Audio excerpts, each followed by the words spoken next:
do you guys want to do after you finish your bachelor's degree? Like, have you, what kind of self exploration are you discovering from your program that's kind of guiding you towards how you want to serve other people?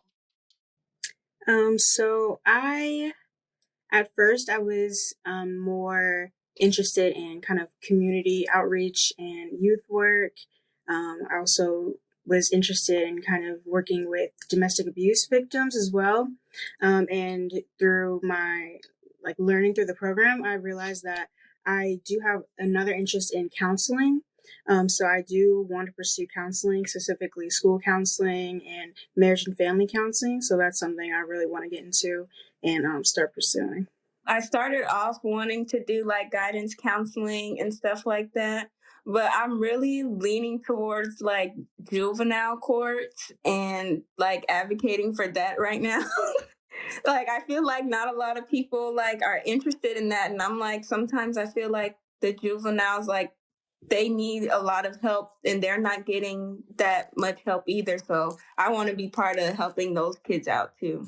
For both of you, those are incredible paths to take, and it's I dare say they're niches, right? Like you are finding a pocket, not just, and not bashing on social work, but social work is, if there's human services and then there's social work, and then they kind of get smaller, and that journey to like getting to the specific thing that you want to do is difficult. But it sounds like y'all are both kind of seeing where your passions are guiding you.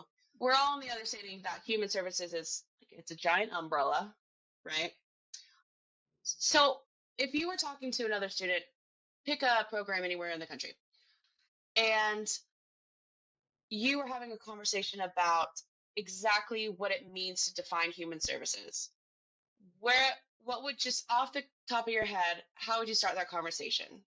Because I'm interested in understanding your perspective on what the field is and the purpose of it, and what we currently, or at least the current uh, common idea is of what human services is.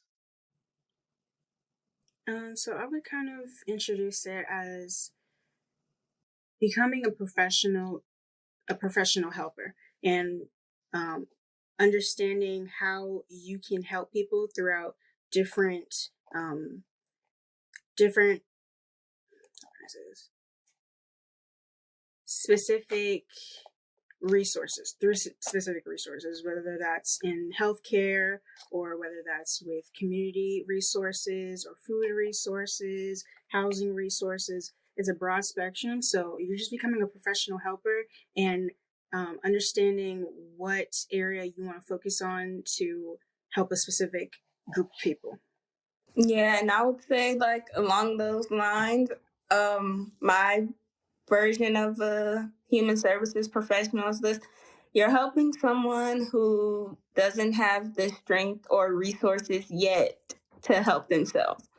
So that's like my thing. Like, it's not like they're never going to learn these things or they're always going to need help. They just don't know what they need or how strong they are yet to help themselves. So you're helping them in the meantime gain their strength themselves, basically.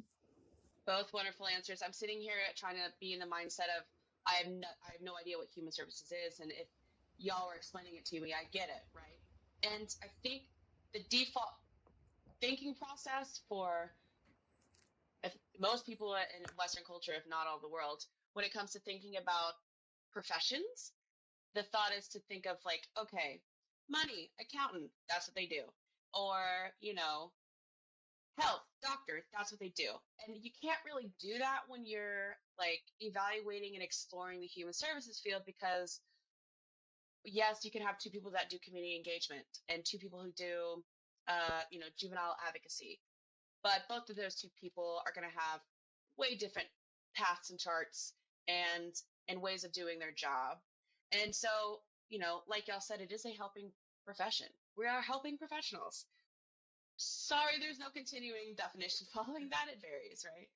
Um, how how do y'all feel about working outside of, actually not outside of the field, because human services is so large, it does call in other people from other quote unquote professions.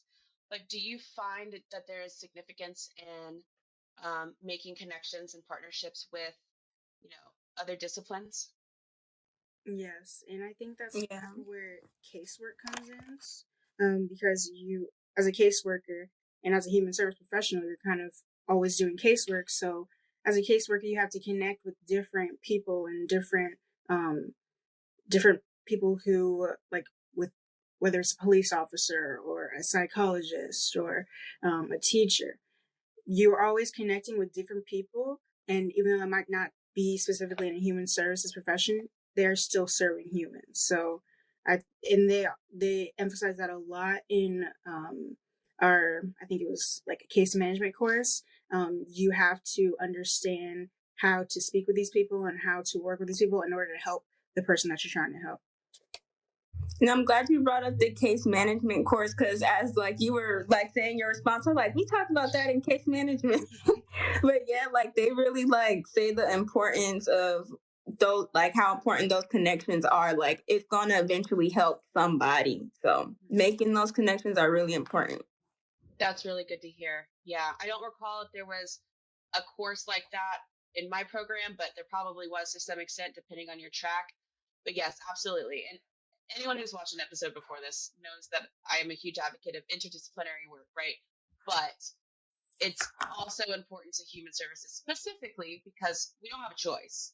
And I think I can't remember who I told, but I remember I was telling one of you my experience at Child Services once, sitting in on it was like a meeting. It was like a casework meeting, and there was police officers, nurses, an advocate, and then the administration there, and you could just feel the tension in the room because everyone was like imaginary siloed off, right?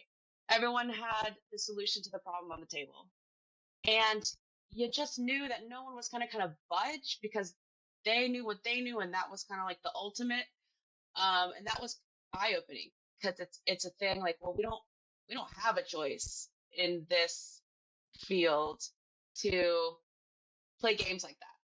For being real, we don't have time for that. People's lives are at stake, right? What are your favorite classes? Like, what courses, or it doesn't even have to be in the human services program, but what has stuck out to you from your education journey so far?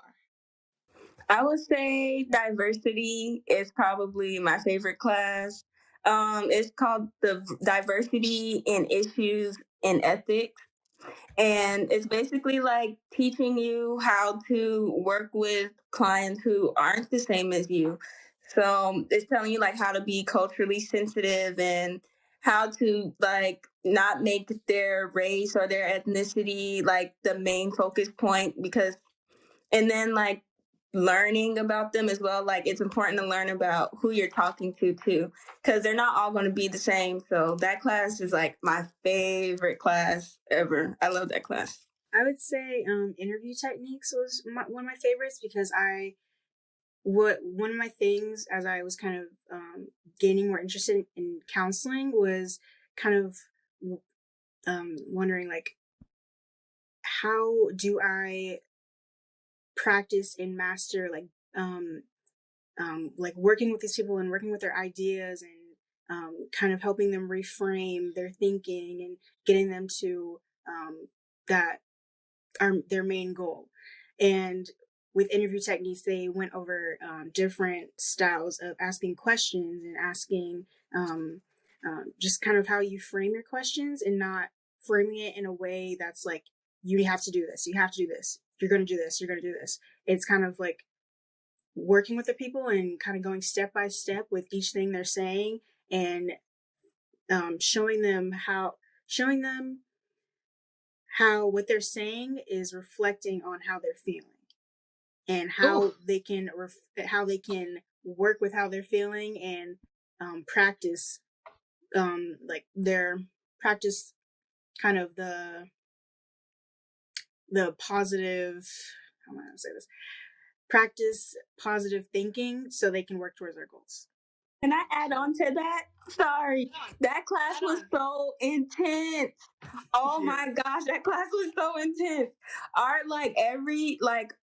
Our whole grade was basically like this one interview that you had with like your client.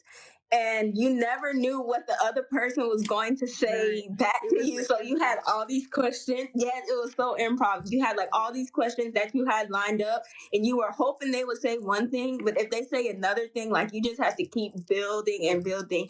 It was so intense, but it was so good. Like it was very realistic.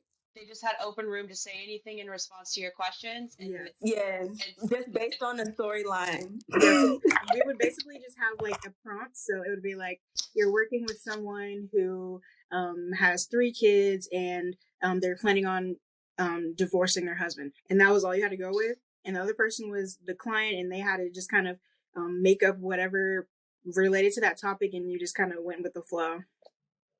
Did you have to sit in front of the classroom and do it?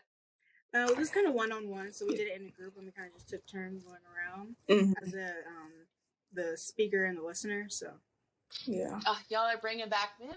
I think it was interview techniques, but I also think I did it in a crisis intervention class where we had the auditorium style classrooms. And it's 2 chairs sitting up front, and you sat with your partner, and you got your script, and you had no idea what to expect. And if you were either laughing or it was dead silent in the room, I'm getting goosebumps again, like it was definitely intriguing to explore the minds and like the setups of the situations that you will run into for everybody, right? In the field, like there's no escaping interaction with people. Doesn't matter if you're sitting behind a desk or if you're out on the front lines, right? I gotta mute my mic because every time y'all say something that just makes me go, I'm back here going, yes, I love that for y'all so much. I want to kind of dive into what I'm thinking more like, okay, so NOS provides a lot of resources and support, correct? But there are a lot of organizations that do that, right? You have advisors, you have an entire public education system, you've got your professors. I mean, you got the mailman. I mean, there's so many available avenues for support. And now we already touched on one of the issues with getting support is the ability for individuals to ask for it, right? So highlighting that, number 1. But number 2, what makes a difference in the motivation to be like, yes, I'm going to take this route or this channel because I trust it or I think it's what I need.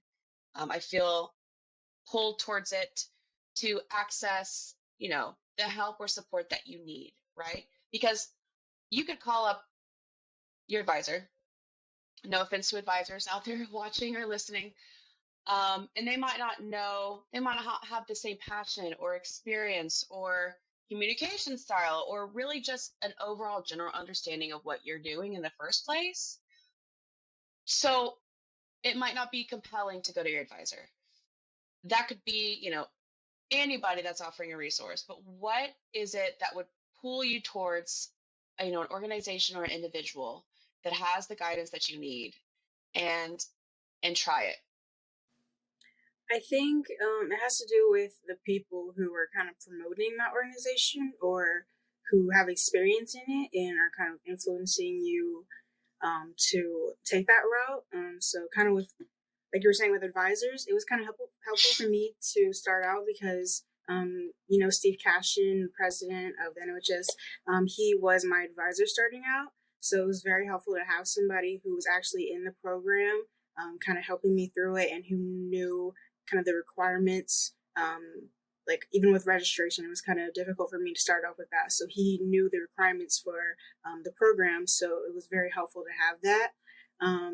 But with different routes, it kind of depends. You also, I think, like Keaira was saying, you work with your group mates and you create these relationships with them, and you're able to ask for help from them more often.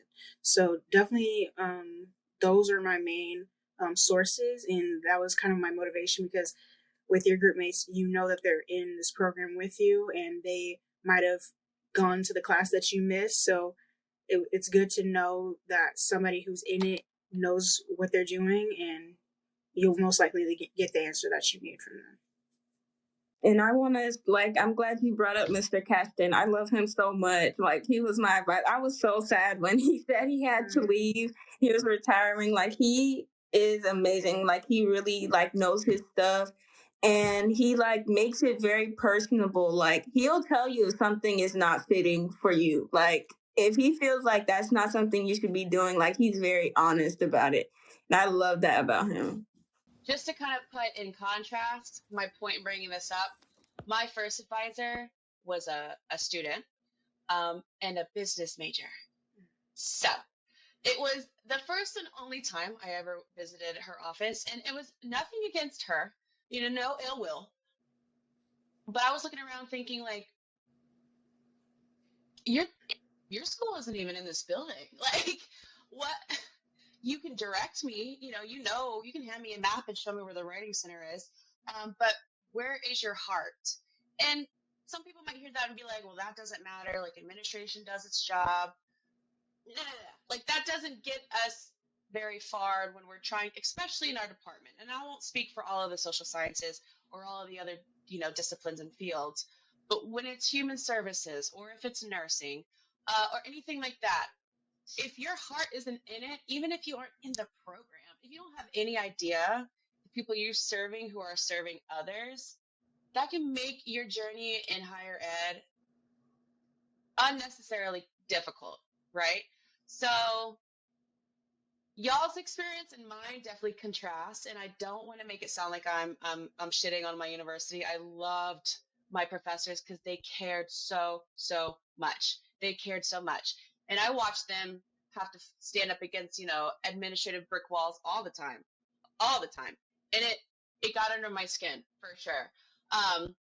But I want other students that are watching and listening to know and to feel like they have the opportunities to do it, but it's not all in their lap to figure it out. There are reliable resources and people out there like Steve, like, that man's awesome, right? Who care, and, they actually come from the field itself, right? You guys are great. Sorry, I just had to get that out there. Thank you. Okay, so a couple more questions. I'm curious what y'all imagine the field of human services is going to look like, considering the state that it's in now, and that it's kind of been in, where it's this phase of we're still a little siloed, right? Not everybody that's involved in human services is going to care or even consider this message of integration, right? Because they don't necessarily sit in our classrooms and they don't sit at our casework meetings, right? I'm thinking like nurses and let's picking up firemen. We'll go firemen, right? Like people that might be just outside but are still important to the work that we do. Considering how siloed it can be from the core inside and out, where do you see the direction of the field going, especially in today's world? And I'm really sorry if you can hear the lawn guy outside, because I certainly can. I have hope that it's gonna. I mean, human services is a field where you can't really just give up on the hope of humanity. So I am very hopeful that we are going to be able to just connect with different people and learn how to understand each other better. And I think even with COVID, even though we have been isolated and kind of pushed away from social interactions, we pushed through it through like what we're doing right now through Zoom and online meetings. We're able to learn and adapt to the new age. So I think that the future of human services is just always going to grow, and it's always going to adapt to how life is now. And I'm just very hopeful because I think that, like what you said, like nurses and firefighters, it's important to learn outside of your specific profession.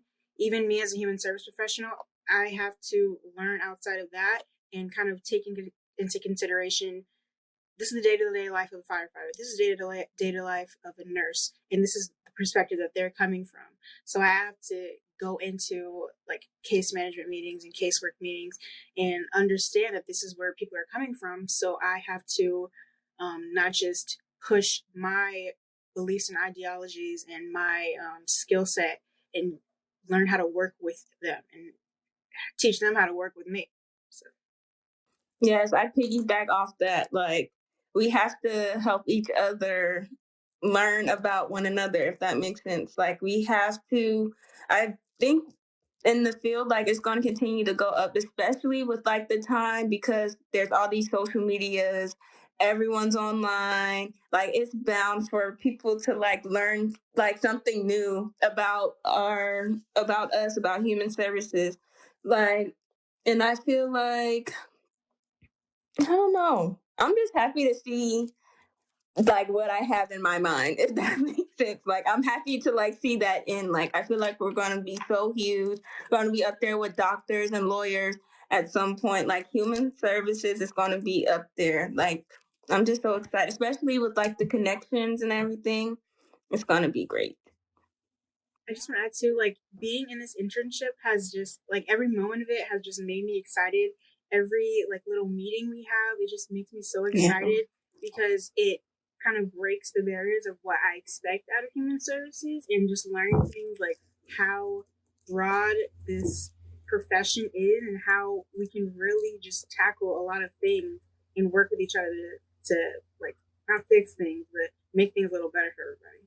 That's important, to not fix things, but make things kind of better for everyone, right? Yeah.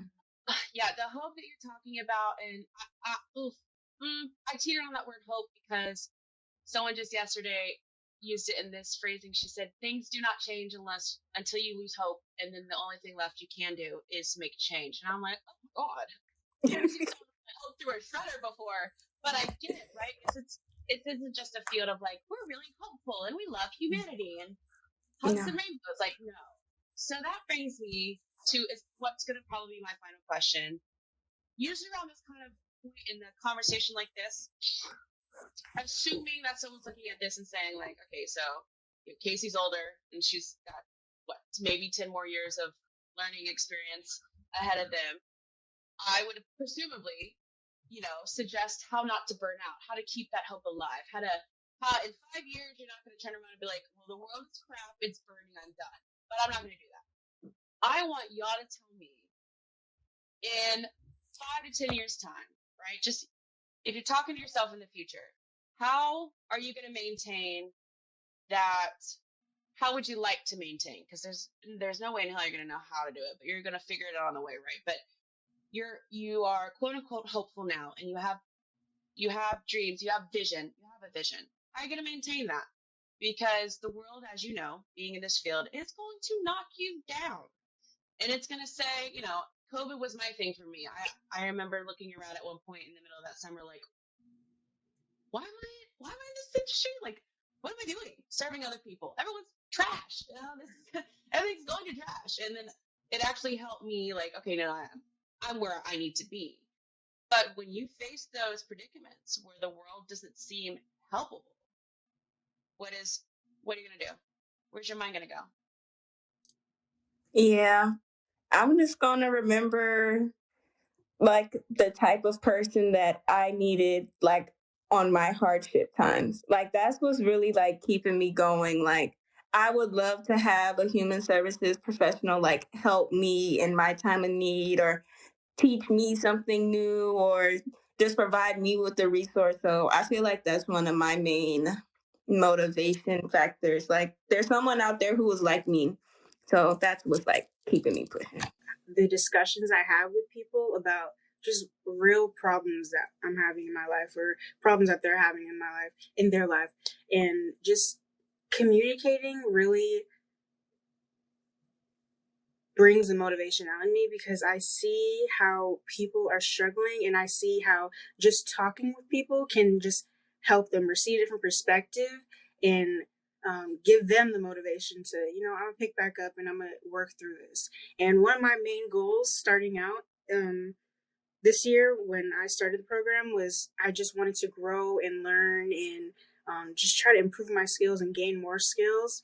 And that motivation to grow is still inside of me. And I know that as I continue on, because starting this internship, it really just gave me a sense of security. Like, oh, this internship is just going to give me so many opportunities to grow, with so many opportunities to learn from these different people and understand more about myself and more about this profession. So I think in 5 to 10 years, if I'm kind of feeling low, I'm definitely going to look back at this time and think, oh, I was not even planning on going to school, but I pushed through and I have that determination to grow, and look where I am now. I'm an intern with the NOHS, so really, that's just my motivation. And that's what you call aligning your values with your actions. And it is a hard lesson, and it's very, you guys, and I feel empowered by what you're saying, that like, okay, if they have it on their minds and they know what they're doing, it might be different from what I'm doing, but I can still do it, right?